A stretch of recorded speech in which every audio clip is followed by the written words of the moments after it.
Debate, the member for Port Moody, Coquitlam.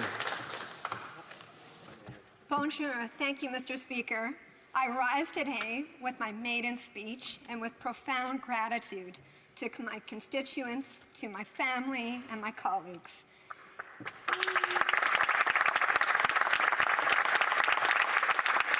And with immense pride in the newly elected Member of Parliament for Port Moody, Coquitlam, which includes the villages of Anmore, Belcarra, in beautiful BC's coastal communities. Our community spans the ancestral and unceded homelands of the Coast Salish peoples, including Coquitlam, Tsleil-Waututh, Musqueam, Squamish, Katzie, Kwantlen, Pequot, and Stolo nations, and I extend my heartfelt gratitude for caring for these lands since time remembered. Like many in the House, I didn't get here alone.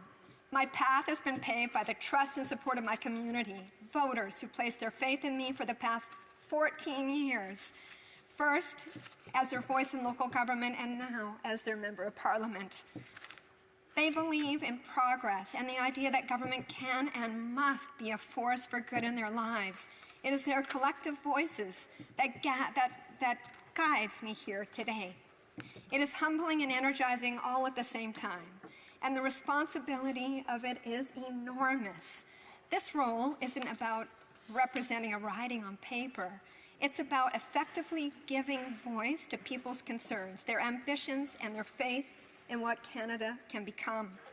All along, I've been inspired by my mom. She's 85 now and was a trailblazer as one of Canada's first female OBGYNs. It was lonely for women in the profession in Calgary in the beginning, where she first practiced. And that's where some of the very hard times in Alberta were back then with a woman. A woman had to be a victim of rape or claim mental insanity for the right to choose. But today, more than 50% of women are in the profession. Mum was very active with the status of women and the creation of the Shocking Pink Papers of 1988 to ensure that Canada's daughters were safe from harm in a workplace, had equal rights and equal pay. And I have big shoes to fill, but I need all of you to stand with me in doing this important work.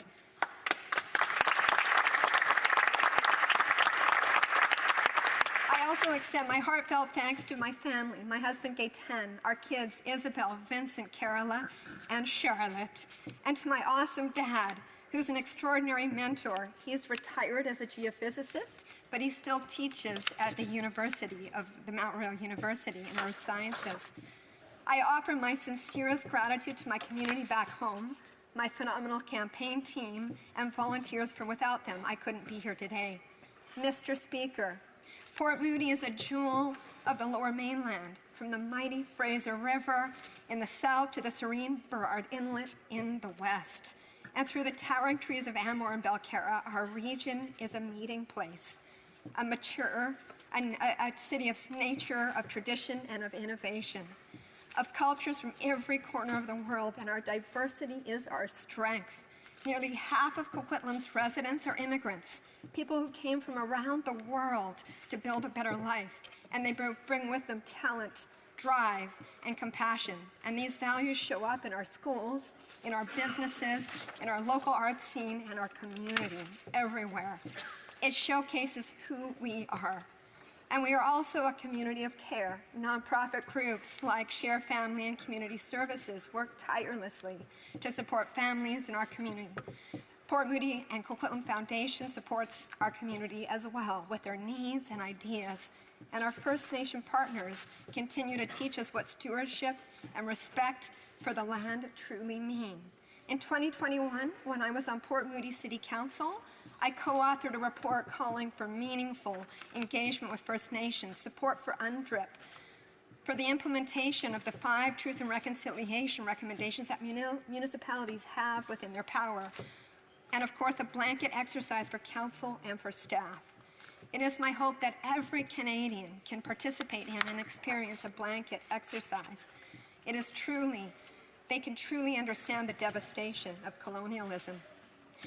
Mr. Speaker, I'm encouraged by the recent speech from the throne, building Canada strong and an ambitious plan for our future. It outlines a vision that meets this moment. It doesn't sugarcoat the challenges ahead, but reminds us of what Canada can be if we act with purpose and we act together. We are not here to manage decline. We are here to share and build progress. The throne speech delivered by His Majesty King Charles III speaks of a country that must not settle for getting by, but one that must invest boldly in building up. It calls for Canada to make sure that no one is left behind, where prosperity is shared and where ambition is matched with action. And all of this is backed up by a plan in the Canada Strong vision that was laid out by our Prime Minister. And as a new MP, I believe in it. It diagnoses what isn't working and points to what's possible when the government works together. The Canada Strong plan recognizes what Canadians already know, that affordability is the central issue, and it calls for a transformative approach to housing. This will remove the barriers in building and make sure that people have access to clean and secure housing in a way that was never seen before. And innovation isn't a trade-off, but a growth strategy.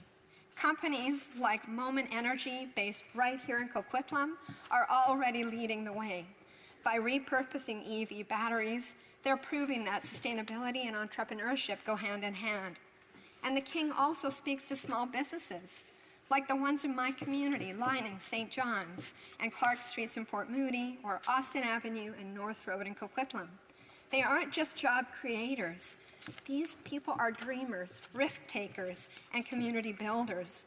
The Canada Strong plan supports them with targeted tax relief and by reducing red tape so that they can do what they want to, grow, hire, and innovate. But none of this is possible without us working together. And just as importantly, the plan doubles down on Canada's most enduring advantage, its people. This means continuing to invest in universal, affordable childcare. It means tackling systemic inequities in health, in education, and income. And yes, it means on reconciliation, but not with words alone. The King's lifelong advocacy on sustainability and climate action has emphasized partnerships between governments, businesses, and communities for the very reason that nature is our life support system. And it sees young activists as the architects of tomorrow. During COVID, and while I was on City Council, I met with a group of grade 4 and 5 students in our school district. They called themselves the Super Team. That stands for Single-Use Plastic Elimination Reinforcers. They shared their concerns about animals, fish, and birds that were strangled by plastic or malnourished because their stomachs were full of it. They wanted a ban. They came to Port Moody City Council and got unanimous support. And then they went to the province, and now we have this ban happening federally. Kids from my community led the way and influenced this legislation. This gave us hope. They give me hope. Like the King's speech, themes of unity and service in the spirit of Canada Strong, the Super Team's story show how extraordinary people, especially youth, can drive extraordinary change through collaboration and perseverance. Let us continue this good work together. Thank you, Mr. Speaker. Merci beaucoup.